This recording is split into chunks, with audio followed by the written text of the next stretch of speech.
Hello everyone, কেমন আছো তোমরা সবাই? আশা করি ভালো আছো আর আমিও মোটামুটি ভালো আছি। এখন সকাল সকাল দুজনে মিলে রেডি হয়ে দুই ছেলেকে নিয়ে বেরিয়ে পড়েছি। ঘড়িতে ওই সকাল 11টা মতো বাজে এখন। তো দুজনে মিলে দুই ছেলেকে নিয়ে বেরিয়ে পড়েছি, ওদেরই জন্য যাচ্ছি শপিং করতে। পুজো তো প্রায় চলেই এলো, সত্যিই ওদের জন্য কিছুই কেনা হয়নি। আর দুদিন ধরে বেরোবো বেরোবো ভাবছিলাম, তবে এত বেশি বৃষ্টি হচ্ছে যে বেরোতেই পাচ্ছি না। আজকে সকাল থেকে দেখলাম একটু বৃষ্টিটা কম, তাই ভাবলাম এই যে সুযোগ। আর গোগল আর গোগলের পাপার দুজনেরই আজকে ছুটি, তাই ভাবলাম আজকেই যাই। দেখো আমরা চলে এসেছি, আর এসেছি আমরা স্টার মলে। আর স্টার মলটা আমাদের বাড়ি থেকে একদমই কাছে, তো ভাবলাম এখানেই যাই, যেহেতু সোহাগকে নিয়ে যাব তাই জন্য বেশি দূরে আর গেলাম না, এখানে এসছি। তো চলো এখন যাওয়া যাক ভিতরে, আর দেখি কী কী কালেকশান রয়েছে। আর সোহাগ তো এখানে এসে ভীষণই খুশি হয়েছে, আর ও তো বরাবরই বাইরে ঘুরতে ভীষণ পছন্দ করে।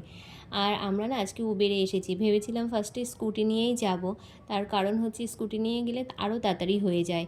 তবে যেহেতু বৃষ্টি ওয়েদার, কখন বৃষ্টি আসবে তো বলা যায় না, তাই জন্য আবার ভাবলাম সোহাগের জন্যই মেনলি, যে বৃষ্টিতে ভেজালে তো ওকে হবে না, তাই জন্য আবার উবেরে করেই এসছি। আর এদিকে দেখো আমি দেখছিলাম চারিদিকে, মানে ঘুরে কোথায় কালেকশানটা বেশি ভালো পাওয়া যায়। মেনলি গুগলের জিন্স দুটো খুব দরকার ছিল, আর কি ওই সাইজেই হচ্ছিল না, খুব খুঁজে খুঁজে তারপরে ওই সাইজে বার করতে হয়েছে। আর এদিকে সোহাগ এসে এসেই চিপস খেতে স্টার্ট করে দিয়েছে, খুব বায়না করছিল। আমি ভেবেছিলাম রেগুলারের পরার জন্য কয়েকটা কুর্তি এখান থেকে নিয়ে নেব, কিন্তু কিছুই খুব একটা পছন্দ হয়নি, ওই জন্য নিতে পারিনি। একটা কুর্তি একটু পছন্দ হয়েছিল, তাই সেটাই নিয়েছিলাম।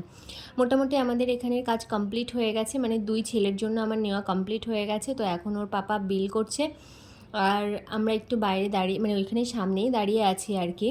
তো এত বেশি বিরক্ত করছে সোহাগ, কি বলবো তোমাদেরকে, ভীষণই বিরক্ত করছে। ওকে আমি মোটে সামলাতেই পাচ্ছিলাম না, একবার এইটা ধরে টানছে তো একবার ওইটা ধরে টানছে। তারপরে ওকে নিয়ে বাধ্য হয়ে বাইরে বেরোলাম। বাইরে বেরিয়ে এদিক সেদিক ঘোরাচ্ছি, তাও হবে না, ও শুধু স্কেলেটারের দিকে মানে তা দেখিয়ে দিচ্ছে যে ওখানে ওকে তুলতে হবে। আর দেখো এদিকে সফট টয়েসগুলো কী সুন্দর লাগছিল, মনে হচ্ছিল না সবকটা একসাথে নিয়ে নিই, কিন্তু না, আমরা একটাও নেইনি। সোহাগেরও ভীষণ ঝোঁক ছিল, ওইদিকে বায়নাও করছিল। তবে না, জানো তো এখানে ভীষণ দাম, এই জিনিসটাই বাইরে কিনতে যাবে খুব কম দামে পেয়ে যাবে। তো যাই হোক, আর কেনাকাটা তো সব কিছু কমপ্লিট হয়ে গেছে। আর বাচ্চাদের নিয়ে এসেছি, ওদের কিছু খাওয়াবো না তাই কখনো হয়? তো দেখো এখন ফুড কাউন্টারে চলে এসেছি, আর এখন খাবারের অর্ডারও দেওয়া হয়ে গেছে। এখন আমরা বসে আছি, ওয়েট করছি যে কখন খাবারটা আসে। অনেকটা বেলাও হয়ে গেছিলো, প্রায় 1টার উপরে বেজে গেছিলো। তো ওর পাপা বিলটা করিয়ে নিয়ে এলো, নিয়ে আসার পরেই যে আমাদের খাবারও চলে এসেছে। আর ছেলে পিৎজা খাবে আর কোল্ড কফি খাবে বলে বায়না করছিল, তো তাই ওকে দেওয়া হয়েছে। আর আমরা খুব একটা বিশেষ কিছু খাইনি, কারণ দুপুর হয়ে গেছিলো। আর হ্যাঁ, আমরা কিন্তু একটু সকালের দিকেই গেছিলাম, তার কারণ বিকালের দিকে গেলে না ভীষণ ভিড় হয়ে যেত, যেহেতু ছুটির দিন, তার উপরে আবার পুজোর সময় ভীষণই ভিড় হয়ে যেত, তাই জন্য কিন্তু আমরা সকালের দিকেই গেছি। ওখান থেকে খাওয়া দাওয়া করে বাইরে বেরিয়ে এসে আবার টোটো বুক করে সোজা বাড়িতে চলে এলাম। আর বৃষ্টি কিন্তু রাস্তাতে একদমই হয়নি, যাওয়ার সময় একটু হচ্ছিল, বাট আসার সময় হয়নি।